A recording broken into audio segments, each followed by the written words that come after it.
Hello dear students, welcome back to my channel Educational Corner. Today we are going to start chapter 6 Adolescence, a stage of growth and change from a science curiosity book of standard 7. Now before starting the lesson, we should understand what is adolescence and why we are talking about this stage of growth and change in this chapter. Because life of a human being, if you know, is divided into different stages. First stage is infancy, then childhood, then adolescence, adulthood, and finally it is old age. In case if you have started noticing certain changes in yourself or your body, it could be because you are entering a new stage of life, that is adolescence. You may see increase in height, then increase in your strength, then gaining of weight, appearance of facial hair, and many more changes. And this stage, adolescence, begins around the age of 10 and continues till the age of 19. Okay, so it is a period of transition from being a child to becoming an adult. This phase is called adolescence. So adolescence is basically that period that from child, जब आप बच्चे हैं उससे आप जब adult बनते हैं, ठीक है, बिकमिंग एन अडल्ट, तो एक फेज ऐसा आता है जब आप अंदर अपने अंदर काफ़ी चेंजेस देखते हैं अपनी ग्रोथ में, even changes in your height, in your voice and in your appearance. So all these are changes and growth that occurs during the stage of adolescence. And adolescence is the stage of between childhood and adulthood. इन दोनों के बीच का जो stage होता है, childhood और adulthood के बीच का जो स्टेज होता है, उसे हम कहते हैं adolescence. Okay, so let's start reading this chapter. I hope the meaning of adolescence is clear to you. कि the stage of life which everyone enters, and it is between childhood and adulthood. Basically it starts at the age of 10 and continue till 19 years of age. This is called adolescence. And what all growth and changes we see in this phase, we are going to study about this in this lesson. So let's start reading this lesson. The journey of a plant generally begins with the germination of a seed. With proper nourishment, the seed becomes a sapling and matures into a young plant. This journey is marked by some specific changes. Some of the visible changes are increase in its height, the appearance of more leaves, and development of flowers, fruits, and new seeds. From these seeds, new plants emerge. So the example which is given over here is about a journey of a plant. एक plant की जो journey है वो कैसे start होती है, एक seed से शुरू होती है. ठीक है, जब हम एक सीड डालते हैं, जर्मिनेट करते हैं, पानी देते हैं उसको, ठीक है, उस पर सनलाइट लगती है, प्रॉपर चीज़ें डालते हैं, इससे क्या होता है कि एक यंग प्लांट या एक सैपलिंग निकल जाता है. सैपलिंग निकलने के बाद एक यंग प्लांट बनता है जिसमें हमें कुछ विजिबल चेंजेस नज़र आते हैं. कुछ चेंजेस हम जो देख सकते हैं, जैसे कि हाइट में इंक्रीज़ होना, या और उसके ऊपर लीव्स, बहुत सारी लीव्स आना, फ्लावर्स आना, फ्रूट्स आना, न्यू सीड्स आना. ठीक है, और इसके बाद वो एक ट्री बन जाता है. ठीक है, तो एक प्लांट की जर्नी जो है ना वो ऐसे ही है, सीड से स्टार्ट होती है, एक सैपलिंग बनता है छोटा सा, उसके बाद एक यंग प्लांट बनता है और फिर फाइनली वो ट्री बन जाता है. ठीक है, तो ये एग्जांपल यहाँ क्यों दिया गया है, क्योंकि हमने स्टार्ट कहाँ से किया था, एक छोटे से सीड से. ठीक है, जो कि इंक्रीज होके हाइट में इंक्रीज होके, ठीक है, उसका वेट भी ऑब्वियसली इंक्रीज हो जाएगा, उसमें लीव्स जो है वो इंक्रीज हो जाएंगी, फ्लावर्स उसमें ज़्यादा आ जाएंगे, फ्रूट्स आ जाएंगे, नए तरह के सीड आ जाएंगे. तो ये सब चीज़ें जो है ना, ये क्या है, ये चेंजेस हैं, विजिबल चेंजेस हैं जो हमें एक सीड से ट्री तक के जो जर्नी है वो बताते हैं. It is quite unlikely that a seedling will develop the capabilities to produce its own seeds immediately after germination. It needs to grow and reach maturity to become capable of producing seeds. तो it is quite unlikely, यानी कि जो seedling है ना, वो उसके अंदर capability, उसके अंदर इतनी क्षमता है कि वो अपने जो सीड्स हैं उसको प्रोड्यूस, अपने सीड्स जो है वो प्रोड्यूस करके और जर्मिनेशन के बाद जो है वो ग्रो करना शुरू कर देती है। Similarly animals also need to grow and reach maturity before they can reproduce. तो एनिमल्स भी जो है ना वो भी ग्रो होते हैं प्रॉपर, जैसे जैसे वो ग्रो होते जाते हैं और एक ऐसा लेवल आता है, मेच्योर हो जाते हैं जब वो आगे रिप्रोड्यूस करते हैं। रिप्रोड्यूस मीन्स जब अपने ही जैसे यंग वंस को वो बर्थ देते हैं। Some animals lay eggs that hatch into young ones, while others, like humans, directly give birth to young ones. ठीक है, कई एनिमल्स हैं जैसे स्नेक हो गए, तो वो क्या करते हैं, वो एग देते हैं। बर्ड्स हो गई जैसे पिजन, ये सब क्या करते हैं, ये एग ले करते हैं और इससे उनके यंग वन निकलते हैं। वाइल जो ह्यूमन बींग्स हैं वो डायरेक्टली ही यंग वंस को अपने यंग वंस को वो बर्थ देते हैं। In both the cases the young ones gradually grow in size and develop over time. तो जैसे जैसे दोनों ही केसेस में जो यंग वंस हैं वो धीरे धीरे ग्रो करते हैं साइज में भी, और थोड़े टाइम बाद वो डेवलप हो जाते हैं, कुछ टाइम के बाद वो डेवलप हो जाते हैं। The journey of life of a human can be divided into different stages. So basically, we are learning about stages of life. First stage है infancy, childhood, adolescence, adulthood, and old age. So infancy, when we talk about infancy, it is the time from birth to 1 or 2 years. Then we talk about childhood. Childhood is from 2 to 12 years. Adolescence comes from around 12 to 18 years. Then adulthood, 18 years and above, and old age is 65 plus.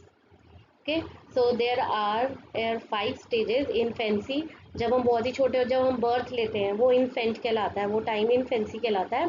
Birth to 1 or 2 years, childhood होता है हमारा 2 से 12 years तक, ठीक है, even 10 years तक भी count कर सकते हो। और adolescence start from 10 to around 19 और 12 to 18 years we can say. Adult 18 and plus, 18 plus, old age 65 plus. Each person experiences these stages at their own pace, and the duration of each stage may vary from one individual to another. तो हर person की life में हर person जो है हर stage को अलग तरीके से एक्सपीरियंस करता है, और एट ओन पेस, यानी अपनी किसी स्पीड से ही वो इन स्टेजेस को एक्सपीरियंस करता है। ऐसा नहीं है कि किसी में 2 to 12 years तक चाइल्डहुड है, 2 to 10 years भी हो सकता है, 2 to 11 years भी हो सकता है। तो ये कंपल्शन नहीं है कि जो टाइम पीरियड बोला गया है या ईयर्स बोले गए हैं उसी पे है, ठीक है।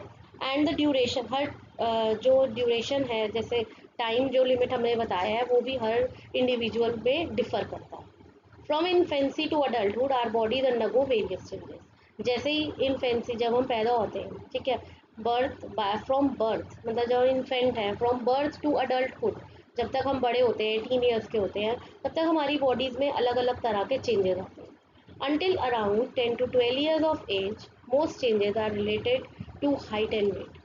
तो 10 से 12 years जब हमारी एज होती है, तो हमारे अंदर जो मेन चेंजेस होते हैं ना, वो जो चेंजेस होते हैं उन्हें हम कहते हैं हाइट और वेट, ठीक है। हाइट और वेट से रिलेटेड ही चेंजेस होते हैं, हाइट इंक्रीज हो जाती है, वेट भी गेन हो जाता है।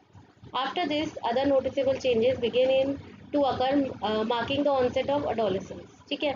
जब हम 10 से 12 साल के होते हैं तो हमारे अंदर हाइट हमारी इंक्रीज हो जाती है और वेट हमारा गेन हो जाता है, ज़्यादा वेट भी बढ़ जाता है, ठीक है। और पर कई चीज़ें ऐसी भी हैं जो अडोलेसेंस के साथ ही आती है, मतलब जब आप इस एज में आते हो, अडोलेसेंस की एज में, मान के चलो 10 से 19 ईयर्स तक, तब ही आती हैं। This is a period of rapid growth and development typically occurring between the ages of 10 to 19, ठीक है। तो ये एक रैपिड ग्रोथ है, किसी के अंदर भी एक रैपिड मतलब फास्ट ग्रोथ और डेवलपमेंट है। किस एज में आती है? 10 से 19 में जल्दी आती है। During adolescence the body prepares for adulthood, ठीक है। एडोलेसेंस जो स्टेज आती है वो क्यों आती है? क्योंकि वो हमें अडल्टहुड के लिए प्रिपेयर करती है।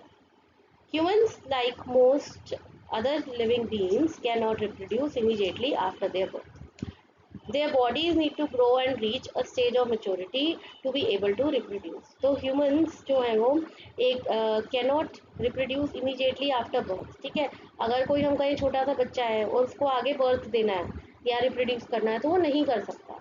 ठीक है, उनकी बॉडी को पहले उतना ग्रो होना और एक स्टेज पर आना, एक अडल्टहुड की स्टेज पे आना बहुत ज़रूरी होता है, मतलब एक मेच्योरिटी लेवल पे आना बहुत ज़रूरी होता है, तभी वो रिप्रोड्यूस कर सकते हैं. As humans grow and develop, they experience significant physical, emotional and behavioral changes along with the ability to reproduce. तो जैसे जैसे humans grow होते हैं उनका जो they experience, वो क्या क्या experience करते हैं अपने अंदर. physical change जैसे height increase हो जाती है, voice change हो जाती है, facial hair आ जाते हैं, pubic hair आ जाते हैं, ये सब change physical changes होते हैं. then emotional changes, इमोशनली भी जो अडोलेसेंस की एज में जो जैसे जैसे बच्चे आते हैं तो चेंजेस काफ़ी आते हैं इमोशनली. बिहेवियर चेंजेस भी होते हैं along with the ability to reproduce. Some of these changes may be quite clearly observable while others occur internally and may go unnoticed. तो कई चेंजेस तो हमें क्लियरली नज़र आ जाते हैं. ठीक है, जैसे हाइट और वेट में अगर हम देखें तो चेंज हमें नज़र आ जाएगा, पर कई चेंज ऐसे होते हैं जो इंटरनली हो रहे हैं. ठीक है, जैसे आपके प्यूबिक हेयर नज़र आने लग जाए या फिर आर्म पिट के पास आपके जो हैं हेयर नज़र आने लग जाए, तो वो कई चीज़ें तो हमें नज़र आ जाती है और कई चीज़ें हमारे अंदर इंटरनली भी हो रही होती हैं हमारे शरीर में जो हम नोटिस नहीं कर सकते. In this chapter, you will explore adolescence, understand its importance and learn how to handle it with the sense of responsibility. तो इस चैप्टर में हम पढ़ेंगे adolescence एज के बारे में, मीन्स द टीन एज जिसे हम बोलते हैं टीन एज, उसके बारे में पढ़ेंगे, उसकी इम्पोर्टेंस क्या है और किस तरह से आप उसको जो है वो किस तरह से आप उसे रिस्पॉन्सिबिलिटी से हैंडल कर सकते हैं. 6.1 Growing with Age, the Teenage Years. During the summer vacation, Venkatesh visited his grandparents. As he entered the house, his 12-year-old cousin Devyani came running to greet him. तो समर वेकेशन में क्या हुआ, वेंकटेश जो है अपने ग्रैंड पेरेंट्स के पास गया और जैसे ही वो वहाँ गया वो उसकी 12 साल की जो कज़िन थी देवयानी, वो उससे फटाफट से ग्रीट करने के लिए, उससे मिलने के लिए आ गए. Venkatesh, you have a thin mustache now. Your voice has also changed. You have become so tall, Devyani. तो वेंकटेश के लिए देवयानी ने क्या बोला कि तुम्हारी मुस्टैच मतलब थोड़ी थोड़ी मूंछ आने लगी है और तुम्हारी वॉइस भी चेंज हो गई है. और देवयानी के लिए क्या बोला वेंकटेश ने कि तुम काफ़ी टॉल हो गई हो. Let us try to understand this interesting conversation between Venkatesh and Devyani. Activity 6.1, let us discuss. Take a jar and some paper clips. Write down the changes you can notice among students as they go from grade 5 to 8. These could be related to height, strength, behavior or any other aspect. Please avoid writing names on the slip. आपने क्या करना है, एक jar लेना है, उस पर कुछ पेपर स्लिप्स रखनी है और आपने जो चेंजेस 5th ग्रेड के जो स्टूडेंट्स हैं और 8th तक आते आते उनके अंदर आपने क्या चेंजेस देखे आपने वो लिखना है. ये हाइट से रिलेटेड हो सकते हैं कि उनकी हाइट इंक्रीज हुई या डिक्रीज हुई, स्ट्रेंथ इंक्रीज हुई डिक्रीज हुई, बिहेवियर कैसा हो गया और कोई और एस्पेक्ट भी हो सकता है, पर इन पे आपने किसी का नाम नहीं लिखना. Fold the slips and place them in the jar. आपने स्लिप्स को फोल्ड करके एक जार के अंदर डाल देना है. Mix all the slips received from the students in the class and unfold the collected slips one by one. ठीक है, जो जितनी आपको स्लिप्स मिली हैं स्टूडेंट्स अपने क्लास के स्टूडेंट से, आपने उन्हें क्या करना है, जार में डालना है और एक एक करके उन स्लिप्स को खोलना है. Based on the information on the slips, discuss the changes with the students in class. What were the most commonly observable changes among students as mentioned on the slide? List these in table 6.1. तो जो भी changes बच्चों ने लिखे हैं वो आपको table 6.1 में मेंशन करने. देखिए, most common changes during growing up, changes height. अब हाइट आपने क्या ऑब्जर्व किया कि there is a increase in height. Weight and strength, gaining of weight and strength, strength भी गेन हो रही है और वेट भी गेन हो रहा है, बढ़ रहा है. Appearance, growth of hair under armpit and pubic region. ठीक है, then any other change, I have written hair voice, voice कैसे हो जाती है अगर चेंज आप देखो, boys voice changes from soft to hoarse voice, hoarse होती है हार्ड। तो बॉयज की जो वॉइस होती है ना, जब वो एडोलेसेंस में आते हैं तो वो बहुत हार्ड हो जाती है, पहले सॉफ्ट रहती है फिर बाद में वो बहुत हार्ड हो जाती है, तो ये भी एक नोटिसेबल चेंज है। Have you also experienced some of these changes? If yes, then it is because you are also reaching this stage gradually. This stage starts around 10 years of age and can continue up to the age of 90. It is usually a stage of development between childhood and adulthood and it is called adolescence.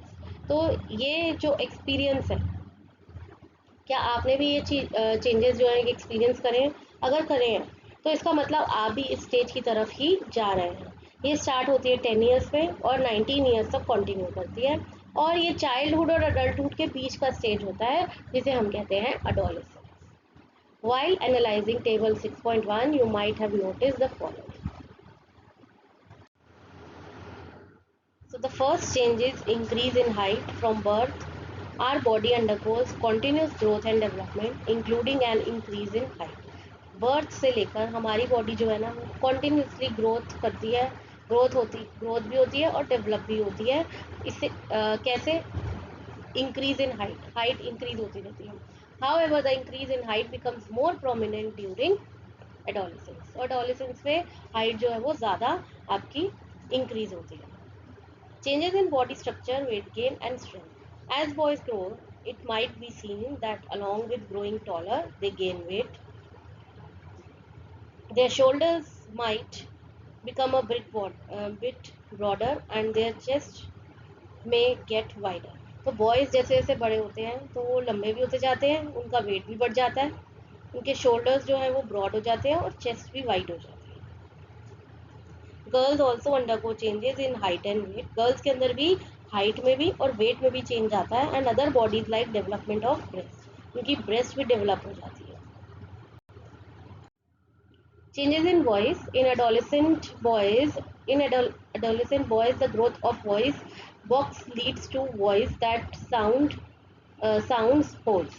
ठीक है, adolescent जो boys होते हैं ना, इस as में boys की जो वॉइस होती है, ठीक है, वॉइस बॉक्स सबके पास है। वॉइस बॉक्स में जो वॉइस होती है ना, उनकी जो साउंड होती है वो हॉर्स हो जाती है, मतलब हार्ड हो जाती है, या आवाज़ जो है वो हो जाती है मोटी। The voice box is a structure in our throat that help us to speak. Voice box की वजह से ही हम बोल पाते हैं। द ग्रोथ में be seen as a lump in throat region and is called Adam's Apple.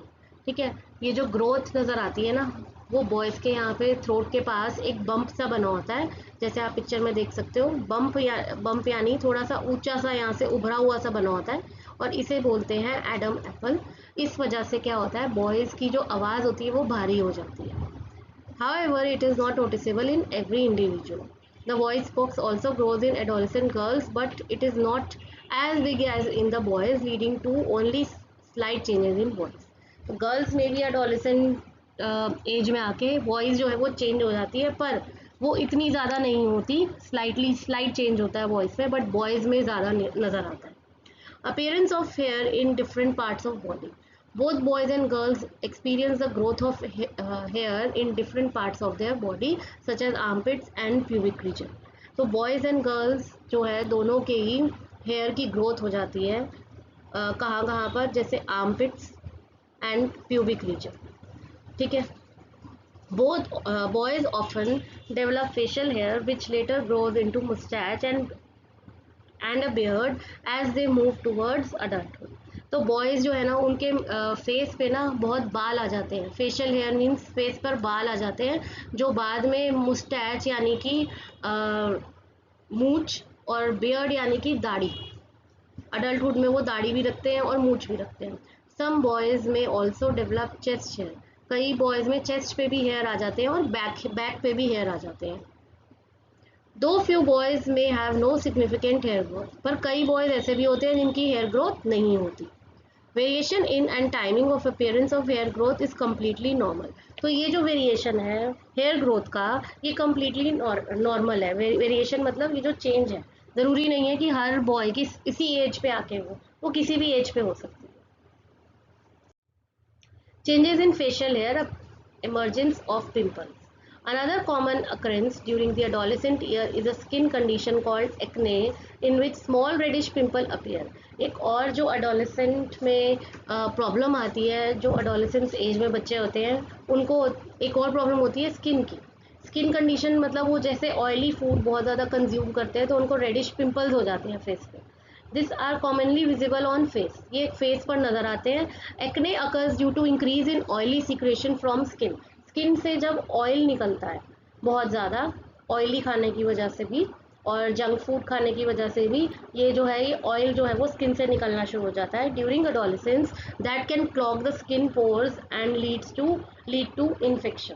और ये स्किन के पोर्स को जो है ना वो ब्लॉक कर देता है और इन्फेक्शन भी कर सकता है. While acne is a condition, pimple are manifestation of it. तो एक्ने होने के बाद जो है वो पिंपल भी साथ में हो जाते हैं. A key point to remember, whether it is a change in height, voice or facial hair, it is important to recognize that the timing, nature and extent of these changes vary among individuals. These variations are completely normal. तो ये important point यहाँ पर ये है कि height में जो change है, वॉइस में या फेशियल हेयर में जो भी चेंजेस आता है वो टाइमिंग, नेचर एंड एक्सटेंट, मतलब अलग अलग इंडिविजुअल में अलग अलग टाइम पे ये चीज़ें हो सकती हैं.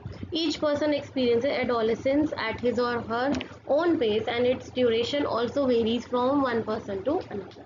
तो हर पर्सन की एडोलेसेंस की एज जो है वो अपनी ही स्पीड पर अलग अलग ही होती है. Now we have understood some of the changes that take place during adolescence, particularly those that are easily observable. तो हमने अभी चेंजेस के बारे में पढ़ा जो adolescence में देखे जाते हैं और वो ऑब्जर्व भी किए जाते हैं. Some of these characteristic changes like change in voice, the growth of facial and chest hair in boys, the development of breast in girls are not directly involved in the process of reproduction. तो कई changes जो है वो ऐसे हैं जैसे कि voice में चेंज होना, बॉयज़ की वॉइस जो है वो होर्स हो जाती है, चेंज हो जाती है. फिर ग्रोथ ऑफ फेशियल और चेस्ट पे जो हेयर्स होते हैं वो नज़र आते हैं. डेवलपमेंट ऑफ ब्रेस्ट नज़र आती है गर्ल्स के अंदर.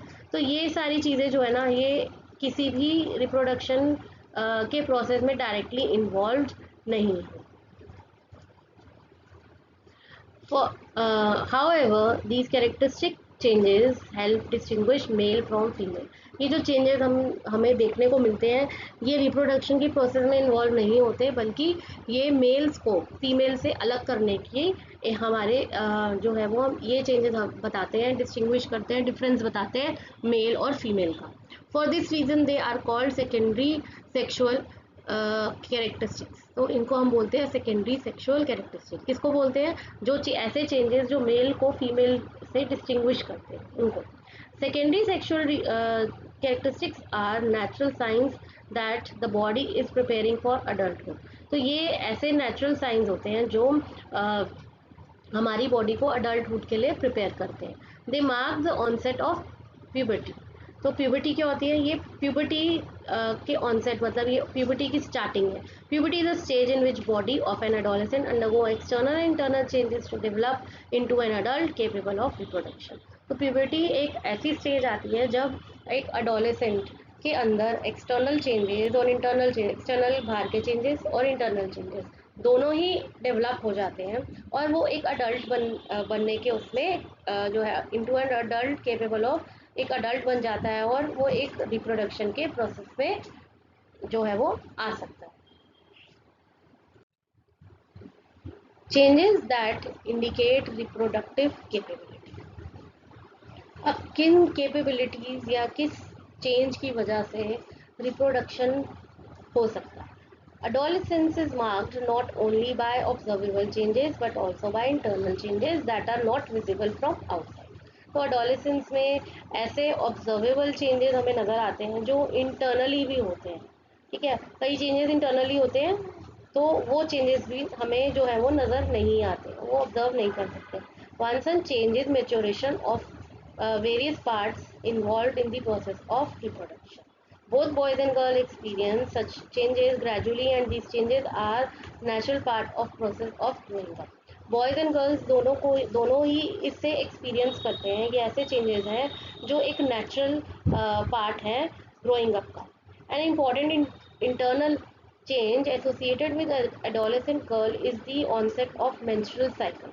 तो menstrual cycle जो है adolescent girls में जो है ये एक internal change है जो adolescence की age में onset मतलब start हो जाती है. It reoccurs generally every 28 to 30 days and is more commonly known as period.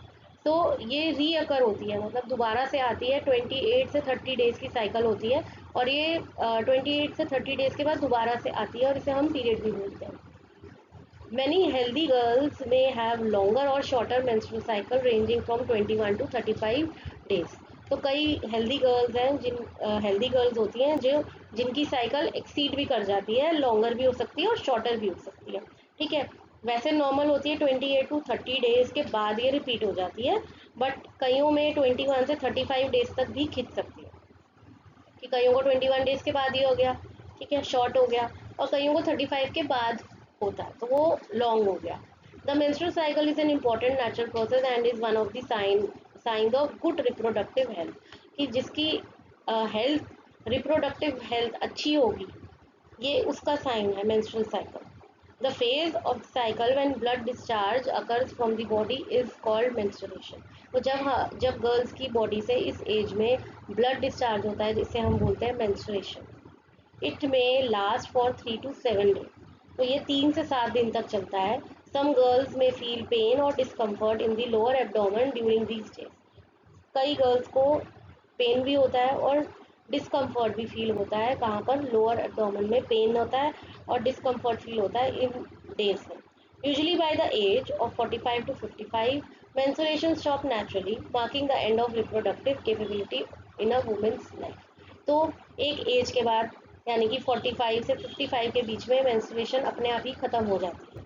ठीक है, जिससे कि ये पता लग जाता है, अपने आप नेचुरली ख़त्म हो जाती है कि ये एक एंड है वुमेन की रिप्रोडक्टिव साइकिल का.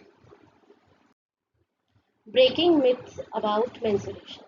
There are many wrong beliefs that menstruation that often lead to unnecessary fear, shame, or even guilt. These beliefs have given rise to certain myths and taboos. Among such myths and taboos, physical isolation of menstruating girls is unfortunately still quite prevalent. तो कई wrong belief हमें अभी तक हैं और जो हमारे मन में अननेसेसरी एक फियर और शर्म गिल्ट हमारे मन में जो है वो डालते हैं. वो क्या है?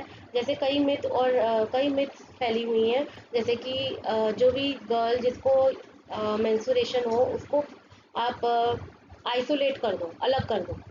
तो ये भी बहुत ज़्यादा चीज़ फैली हुई है कि अगर ऐसा कुछ है तो वो साफ नहीं है गर्ल तो उसको आइसोलेट कर दो, अलग कर दो.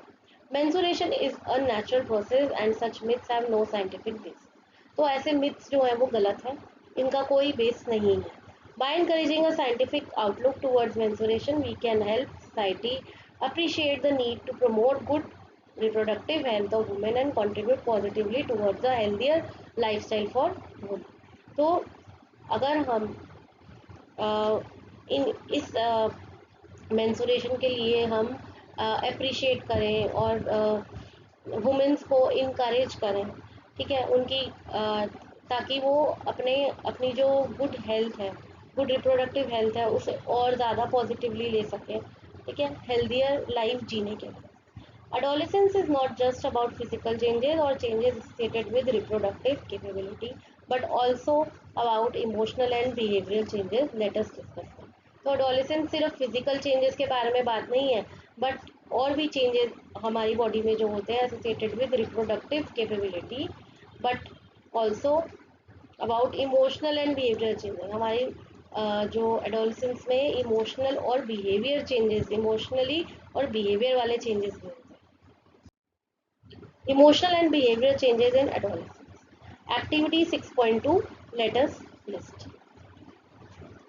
Take a moment to think if there are any changes in your emotion and behavior or that of your classmates and friends in the past 1 or 2 years. ठीक है, these changes may be exciting, confusing और both.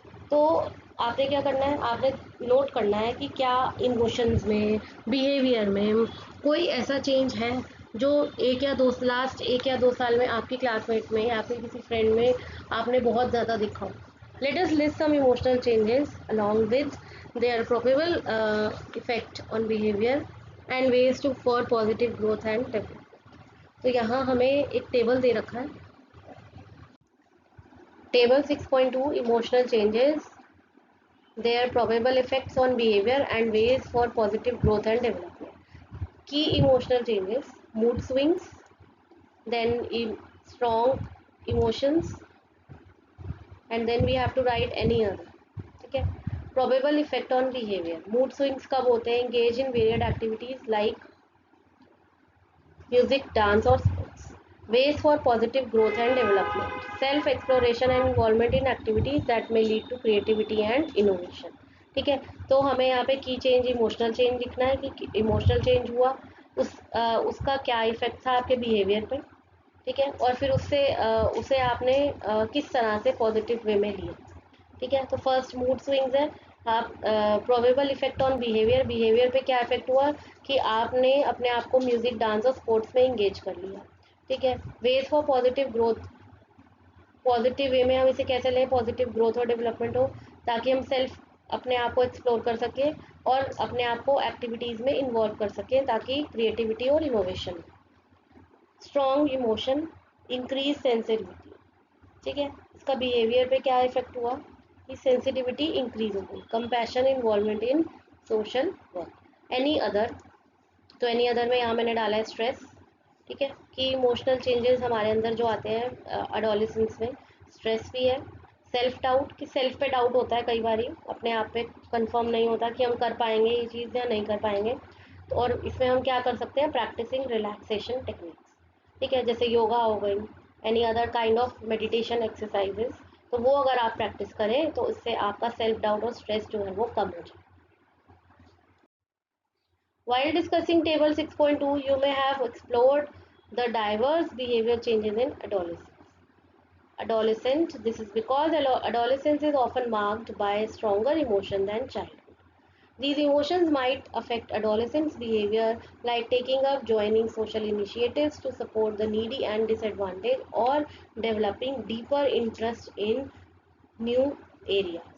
सो आपने behaviour changes जो है वो adolescence में जो है वो नोट डाउन करे हैं 6.2 टेबल में. ठीक है.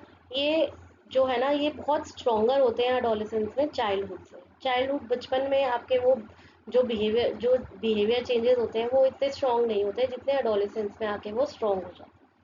ठीक है. Understanding how our emotions influence our behaviour and action can help us to make better choice and respond situation thoughtfully. अगर हम अपने इमोशंस को समझ जाएं, अपने बिहेवियर को चेंज कर लें, ठीक है, तो क्या होगा इससे कि हमें हेल्प मिलेगी कि हम बेटर चॉइस को जो है वो बेटर चॉइस फाइंड आउट कर सकें और जो हमारी सिचुएशन है उस पर अच्छे से रिस्पॉन्ड कर सकें और थिंक कर सकें. 6.4 Making adolescence a joyful experience. The journey of adolescence is a unique experience. Heightened curiosity and excitement during this stage of life give adolescents a new viewpoint towards almost everything around them.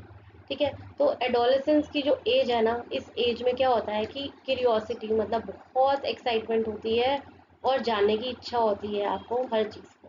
ठीक है. Good habits, thoughtful decisions and small actions can have a powerful positive impact on overall well-being of adolescent. तो इसके लिए क्या क्या चीज़ें ज़रूरी हैं, देखो, गुड हैबिट्स होनी चाहिए, थॉटफुल डिसीजन और स्मॉल एक्शन जो है हमारी लाइफ में जो है हमारी एडोलेसेंस की जो लाइफ है उसको पावरफुल और पॉजिटिव इम्पैक्ट में चेंज कर सकता है. Meeting nutritional needs. In grade 6 chapter mindful eating, a path to the healthy body, you learned about need for healthy diet. Since adolescence is a period of growth and development marked by several changes in body, a nutritious diet is of utmost importance. ठीक है. जैसे कि हमने grade 6 में science की एक lesson में mindful eating में ये हमने ऑलरेडी पढ़ा है कि हमें क्यों हेल्दी डाइट की ज़रूरत है और बैलेंस डाइट होती क्या है. ये सब हमने ऑलरेडी ग्रेड 6 में पढ़ा हुआ है. ठीक है. तो एडोलेसेंस एक ऐसा टाइम है जब हमारी बॉडी में जो है वो मैक्सिमम ग्रोथ और डेवलपमेंट होती है और चेंजेस होते हैं. तो इसीलिए बैलेंस डाइट, न्यूट्रिशियस डाइट बहुत ज़्यादा इम्पोर्टेंट है. For proper growth and to perform well on playground we need protein and carbohydrates. ठीक है, तो अगर हमें प्रॉपर ग्रोथ चाहिए और परफॉर्मेंस अच्छी करनी है, प्लेग्राउंड पे भागना है, तो हमें प्रोटीन और कार्बोहाइड्रेट बहुत चाहिए. Not only that we also need an adequate amount of fats vitamin and mineral as well. ठीक है, पर हमें इसके अलावा फैट्स विटामिन और मिनरल भी जो है वो प्रॉपर क्वांटिटी में चाहिए. Activity 6.3, let us list based on the locally available foods. Fill table 6.3 with healthy food sources, nutrients present in them and how these nutrients can help our growth and development. ठीक है, table 6.3 में क्या करना है आपने, यहाँ पर आपने कुछ फूड सोर्सेज की और न्यूट्रिएंट्स ये सब लिखना है और ये इनका क्या फंक्शन है ये भी लिखना है. देखो फूड सोर्स क्या दिए हैं यहाँ पे हमें, milk, millet, curd, cheese and paneer. Nutrients we get from, इन सब से हमें क्या क्या मिलता है, देखो कैल्शियम मिलता है, प्रोटीन मिलता है, फैट मिलता है और विटामिन एंड मिनरल मिलते हैं. इसका फंक्शन क्या है, to help optimal bone growth, हमारी बोन की ग्रोथ को हेल्प करता है और टीथ हेल्दी रखता है. ठीक है, देन प्रोटीन के फूड सोर्सेज क्या है, pulses, beans, milk, meat, butter, wheat, rice and maize. ठीक है, और प्रोटीन्स के अलावा और क्या है, हमें क्या मिलता है इनसे, फैट और कार्बोहाइड्रेट. और इसका फंक्शन क्या है, to help proper growth, gain strength and improve level of energy.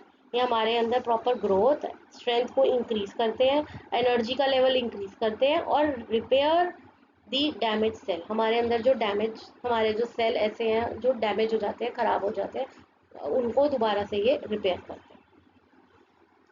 Food sources, spinach, kidney beans and dried fruits like raisins and figs. ठीक है, ये हमें क्या देते हैं, iron and dietary fibres to help in formation of blood. ये क्या help करते हैं, आयरन जो है ये हेल्प करता है ब्लड की फॉर्मेशन में. Science and society. Adolescents, especially girls, may sometimes suffer from blood-related health problems because of a deficiency of iron or vitamin B12 in body. तो adolescents में गर्ल्स जो हैं स्पेशली, वो ब्लड रिलेटेड प्रॉब्लम्स उनको होती हैं, जैसे कि खून की कमी होना, ठीक है, आयरन की कमी होना, विटामिन B12 की कमी होना. ठीक है, find out about such health problem. क्या आपको ऐसी हेल्थ प्रॉब्लम्स के बारे में पता है? A common blood-related health problem caused by a deficiency of iron or vitamin B12 is anemia. इसे हम बोलते हैं anemia. In anemia, the amount of hemoglobin in the blood becomes low. तो जब जिसको भी अनीमिया होता है उसके अंदर हीमोग्लोबिन जो होता है ना वो कम हो जाता है. ठीक है, as a result a person feel tired, weak and dizzy. और ऐसा पर्सन जो है वो बहुत जल्दी वीक फील करता है, अपने आप को थकावट फील करता है, टायर्ड फील करता है. ठीक है, how can we manage iron deficiency in our body. हमारे अगर अंदर आयरन की डेफिशिएंसी कमी हो जाए खून की, तो हम कैसे मैनेज करेंगे, क्या फूड खाएंगे. By consuming iron rich food like green leafy vegetable, beans, lentils, meat, one can overcome iron deficiency. Find out about government schemes aimed to prevent such deficiency. क्या ऐसी कोई गवर्नमेंट स्कीम है जो हमें iron की deficiency से prevent करना बताती है, इसकी इंफॉर्मेशन देती है. Some of the government schemes are mid day meal scheme, anaemia Mukt Bharat. ठीक है, तो ये स्कीम्स है जो हमें बताती हैं कि हम किस तरह से जो है वो इन चीज़ों से, आयरन से हम आयरन को अपनी जो आयरन को कैसे प्रिवेंट कर सकते हैं. Noah scientist Dorothy Hodgkin was a brilliant scientist who studied the structure of B12. In 1964, she became the third woman to win the Nobel Prize in field of chemistry. ठीक है, इन्होंने डोरेथी हॉटगिन ने क्या किया था, ये एक साइंटिस्ट थी और इन्होंने B12 के बारे में पढ़ा था. 1964 में इन्हें एक नोबेल प्राइज़ भी मिला था, किस लिए, थर्ड वुमेन थी जिन्हें नोबेल प्राइज़ मिला था, किस फील्ड में, केमिस्ट्री में. Did you know that B12 vitamin B12 is required for proper functioning of human body. B12 की क्या ज़रूरत है हमारी बॉडी में, कि प्रॉपर फंक्शनिंग में हेल्प करता है. Like most vitamin it can not be made in the human body and it has to be obtained from food we eat. Discuss the food items of B12 with your teacher. ठीक है, तो हमारी body के अंदर से नहीं अपने आप से आ सकता है ये, बल्कि हमें इसको बनाने के लिए बाहर से कुछ जो फूड आइटम्स हैं वो खाने पड़ेंगे। तो क्या है वो फूड आइटम्स जिन्हें हम खा सकते हैं? Vitamin B12 is primarily found in animal-based foods like milk, meat, fish, poultry, eggs, and dairy products, which is essential for red blood formation, cell formation. ठीक है, तो B12 रिच फूड कौन से हैं? Milk, meat, fish, poultry, eggs and dairy products. Personal hygiene. Beside nutrition, personal hygiene is also crucially important during adolescence. तो nutrition के अलावा हमारी पर्सनल हाइजीन, साफ सफाई भी जो है वो बहुत इंपॉर्टेंट है एडोलेसेंस के टाइम में. Maintaining body hygiene particularly in the armpits and the pubic region में protect us from potential infection. तो अगर हम हाइजीन मेंटेन करेंगे, साफ सफाई मेंटेन करेंगे, स्पेशली हमारे आर्म पिट पे जो हेयर है उसको अगर आप रिमूव कर दो तो वो क्लीन हो जाएगा. प्यूबिक रीजन में जो हेयर है वो आप रिमूव कर दो तो क्या होगा कि कई इन्फेक्शन से हम बच सकते हैं. For girls, maintaining proper hygiene during menstruation is essential for both comfort and health. तो गर्ल्स के लिए प्रॉपर हाइजीन ज़रूर मेंटेन करनी चाहिए, स्पेशली जब वो उनकी मेंस्ट्रुएशन साइकिल चल रही हो उस टाइम पे. Menstrual hygiene can be maintained using items such as sanitary pads and reusable cloth pads designed for this purpose. तो हम इस हाइजीन को कैसे मेंटेन कर सकते हैं? एक तो अपने आप को साफ सुथरा रखकर और सैनिटरी पैड्स या फिर रीयूजेबल क्लॉथ पैड्स को यूज़ करके. The government also attempts to provide these products free of charge or at very low price to improve the menstruation hygiene of girls and women. हमारी जो government है वो बहुत ही low cost पे या कई कई कई जगह फ्री ऑफ चार्ज भी जो है वो ये जो सैनिटरी पैड्स हैं ये मिल जाते हैं, ताकि जो मेंस्ट्रुएशन हाइजीन है गर्ल्स और वुमेन की वो इम्प्रूव हो सके. As a society, we should all make effort to ensure the availability of necessary facilities in school and public places to promote menstrual hygiene. तो एज अ सोसाइटी हमें schools में और public places पे menstrual hygiene को promote करने के लिए steps उठाने चाहिए. Collectively we should move forward reducing any stigma around sanitary pads and helping in menstrual hygiene. तो कलेक्टिवली ही हमें जो है वो सैनिटरी पैड्स जो हैं इनके बारे में नॉलेजेबल होना चाहिए और हमें इन हेल्प करना चाहिए इस हाइजीन को मेंटेन करने. It is important to dispose of used sanitary pads properly by wrapping them in newspaper and disposing inside a dustbin. तो इनको जब हम डिस्पोज ऑफ करते हैं, जब हम यूज़ कर लेते हैं इन पैड्स को, तो उस टाइम पर हमें इनको प्रॉपर तरीके से न्यूज़पेपर में रैप करके डस्टबिन में फेंक देना चाहिए. This is to ensure community health and environmental cleanliness. ठीक है, इस वजह से ही जो है कम्युनिटी की हेल्थ और एनवायरमेंटल क्लीनलीनेस जो है वो इंश्योर इसी तरीके से हो सकती है. These days, biodegradable sanitary pads are also available that are environmentally free. ठीक है, तो कई आजकल ऐसे भी बायोडिग्रेडेबल सैनिटरी पैड्स आ रहे हैं जो एनवायरमेंटल फ्री हैं. ठीक है, without the use of any plastic and all. Science and society. To support menstrual hygiene, the government has introduced several initiatives. तो menstrual hygiene को सपोर्ट करने के लिए, बढ़ावा देने के लिए गवर्नमेंट ने कुछ इनिशिएटिव्स लिए हैं, जैसे menstrual hygiene scheme MHS. Under the scheme by the government of India, sanitary pads are provided free of charge or at reduced price to adolescent girls in rural areas. Awareness programs are also conducted to educate girls about menstruation, menstrual hygiene and health. तो इस hygiene menstrual hygiene scheme के अंतर्गत क्या होता है कि जो government है हमारी वो सैनिटरी पैड जो है ना या तो free of charge, free of cost देती है या बहुत ही कम रेट पे देती है एडोलेसेंट गर्ल्स को जो कि एक विलेज एरिया में रहती हैं. ठीक है, और इसके अलावा वो गर्ल्स को एजुकेट करने के लिए अलग अलग तरह के प्रोग्राम्स जो है वो चलाते हैं. राष्ट्रीय किशोर स्वास्थ्य कार्यक्रम RKSK.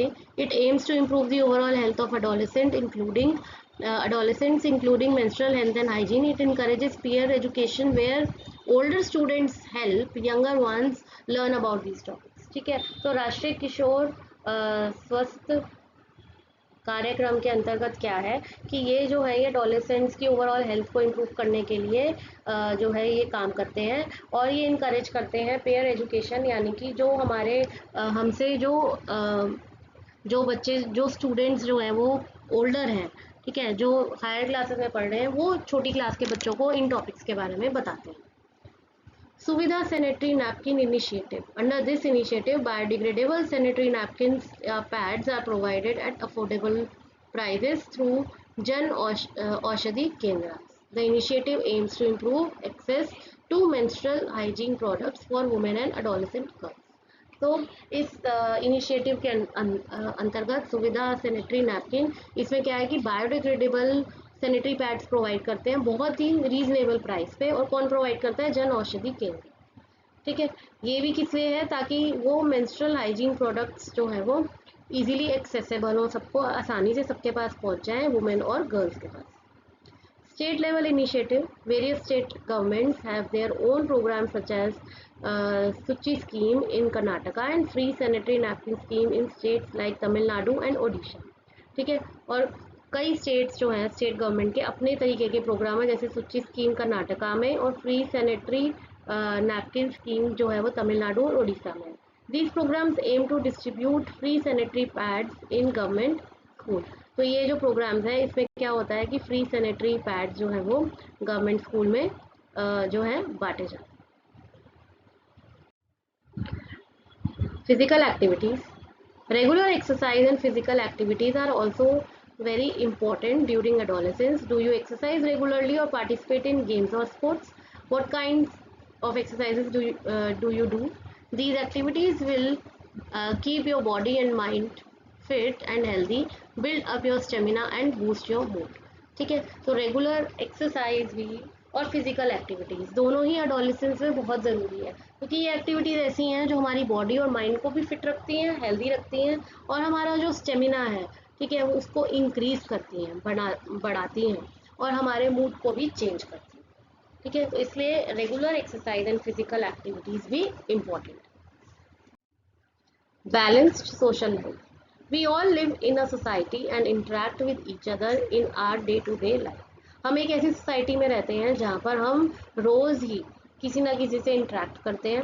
We should all be polite and respectful towards each other.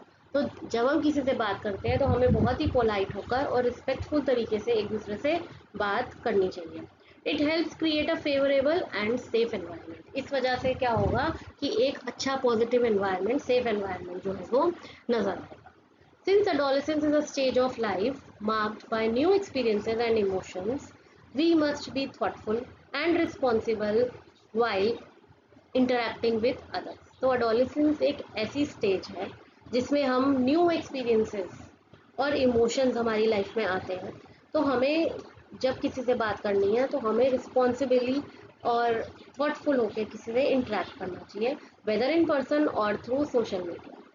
जब भी हम किसी से बात करते हैं, किसी पर्सन से या किसी सोशल मीडिया के थ्रू, ठीक है, तो हमें बड़ा सोच समझ के बात करनी चाहिए, क्योंकि कभी कोई स्ट्रेंजर होता है जो हमें फॉलो कर रहा होता है, तो हमें स्ट्रेंजर को अपनी इस तरह की इंफॉर्मेशन नहीं पास ऑन करनी चाहिए, ठीक है। इंटरेक्ट हमें रिस्पॉन्सिबली करना चाहिए और थॉटफुल, मतलब हमें सोच समझ के बात करनी चाहिए। This is the time adolescent may feel attracted to their peers and mimic their behaviour, ठीक है। हम अपने ही पीयर ग्रुप की तरफ अट्रैक्ट हो जाते हैं, ठीक है। जैसे हमारे जो फ्रेंड्स होते हैं वो जैसा करते हैं हम भी वैसा ही करते हैं कि अच्छा उसने ऐसा किया मैं भी ऐसा ही करूँगी, ठीक है। And mimic their behaviour, mimic मतलब उनके बिहेवियर को कॉपी करने की कोशिश करते हैं, जैसा वो करते हैं हम भी वैसा ही करने की कोशिश करते हैं। Today they often interact with each other online, ठीक है। तो आजकल क्या है कि सब ऑनलाइन ही एक दूसरे के साथ इंटरेक्ट कर रहे हैं। कोलैबोरेटिव लर्निंग इन एक्शन, ठीक है। You can see the picture collaborating learning. जब ये सब इकट्ठे मिलके, कोलैबोरेटिंग मतलब ग्रुप लर्निंग हो गई है एक तरह की, सब कोलैबोरेट करके बहुत सारे हैं लर्निंग कर रहे हैं। इससे क्या डेवलप होगा? ट्रस्ट, म्यूचुअल अंडरस्टैंडिंग या respectful communication and mindful. Modern technologies have made online platforms available for all to obtain information, make connections, interact and share information with each other. तो आजकल जो टेक्नोलॉजी है, ठीक है, स्पेशली फ़ोन्स, लैपटॉप्स, ये जो modern technology है तो ये हम सबको ही एक ऑनलाइन प्लेटफॉर्म देते हैं ताकि हम कहीं से कुछ इन्फॉर्मेशन गैदर कर सकें, अपने कनेक्शंस जो हैं वो बढ़ा सकें, बात कर सकें दूसरे लोगों से और फ्रेंड्स बना सकें, इंटरेक्ट कर सकें और अपनी इन्फॉर्मेशन को भी एक दूसरे के साथ कोई इन्फॉर्मेशन शेयर कर सकें। ठीक है, we should use these platform responsibly for collective well-being of all। तो हमें ये जो प्लेटफॉर्म्स हैं इनको बहुत ही कलेक्ट तरीके से रिस्पॉन्सिबली हमें इनको यूज़ करना चाहिए। समटाइम्स वी नोइंगली और unknowingly use social media platform carelessly. तो हम कई बार एक एज में एडोलेसेंस में आकर हम जानते भी हैं कई बार नहीं भी जानते किसी को, हम carelessly social media platform use करने लगते हैं। जैसे कि हमारा व्हाट्सएप है, इंस्टाग्राम है, तो हम जिसको नहीं जानते हम उसको भी अपना फ्रेंड बना लेते हैं। ठीक है, तो हम केयरलेसली जो है वो इन प्लेटफॉर्म्स को हम यूज़ करने लगते हैं। Seeking guidance from elders and teachers in can help use this platform positively. तो हमेशा अपने एल्डर्स से गाइडेंस लेकर, टीचर्स से गाइडेंस लेकर ही इन प्लेटफॉर्म्स को पॉजिटिवली यूज़ कीजिए। Now, cyberbullying, science and society. Cyberbullying involves the use of digital devices such as phones, computer, and online platform to harass others by sending misleading messages, spreading false rumors, or sharing personal information without consent। ठीक है, cyber bullying क्या होती है? Cyber यानी related to computer. और when we talk about कि phones पे, computer पे या ऑनलाइन किसी भी प्लेटफॉर्म पे कई बार हम ऐसे लोगों को फ्रेंड बना लेते हैं जो हमें ऐसे अजीब अजीब मिसलीडिंग गलत सलत मैसेजेस भेजते हैं या ह्यूमर्स गलत फॉल्स झूठी खबरें फैलाते हैं या फिर हम हमारी इंफॉर्मेशन जो है वो किसी को भेज देते हैं विदाउट दी कंसेंट। ठीक है, हमसे पूछे बिना ही किसी को हमारी इन्फॉर्मेशन भेज देते हैं। However, if someone tries to bully you, it is important not to feel scared or helpless. Rather, handle it wisely and seek help of parents and teachers. In case अगर आपके साथ भी ऐसा कभी कुछ हुआ हो, आपको कोई बुली कर रहा हो या आपकी इन्फॉर्मेशन किसी और से शेयर कर रहा हो या आपके साथ कोई फॉल्स ह्यूमर स्प्रेड कर रहा हो, तो आपको इस केसेस में डरने की ज़रूरत नहीं है, ना ही आपको हेल्पलेस फील करने की ज़रूरत है, बल्कि इन केसेस में आपको अपने पेरेंट्स से और टीचर्स से एडवाइस लेनी चाहिए और इसको हैंडल करना चाहिए तरीके से। Additionally, you should be cautious when uploading any picture online or sharing personal information with strangers. और इसके अलावा आपको बहुत चौकन्ना होना चाहिए अगर आप कोई पिक्चर अपलोड कर रहे हो ऑनलाइन या फिर अपनी कोई पर्सनल इन्फॉर्मेशन जो है किसी स्ट्रेंजर के साथ शेयर कर रहे हो। Activity 6.4, let us spread awareness. Work in groups to design posters and pamphlet about various aspects of responsible social media behavior and paste them at designated places in the school. Also fill in table 6.4 based on collective observation। ठीक है, आपने एक poster design करना है जिसके अंदर आपने social media behaviour के जो एस्पेक्ट्स हैं वो लिखने हैं। ठीक है, और इसको आपने स्कूल में जगह जगह पर पेस्ट करना है। Table 6.4, dos and don'ts to be followed on social media. Dos, अब सोशल मीडिया पे हमें क्या करना चाहिए और क्या नहीं करना चाहिए वो भरना है। Dos, be respectful and kind. Social media पे हमें रिस्पेक्टफुल और काइंड होना चाहिए। थिंक बिफोर पोस्टिंग, जब आप कुछ पोस्ट कर रहे हो उससे पहले आप सोचो। Protect privacy. ठीक है, आपको प्राइवेसी ज़रूर उसमें देखनी है कि आप उसको प्रोटेक्ट कर सको। क्यों? क्योंकि आपका जो सोशल अकाउंट है कोई और जो है वो अननोन पर्सन ना खोल सके। Don'ts, do not share personal photos with stranger और virtual friend.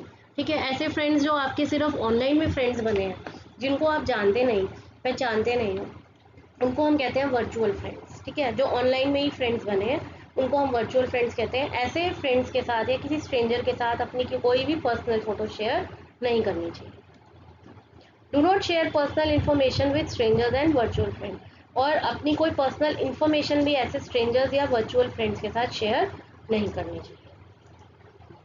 Do not share your location whenever you are travelling, और कभी आप अगर ट्रैवल कर रहे हो तब भी आपको अपनी कोई लोकेशन किसी के साथ शेयर नहीं करनी चाहिए।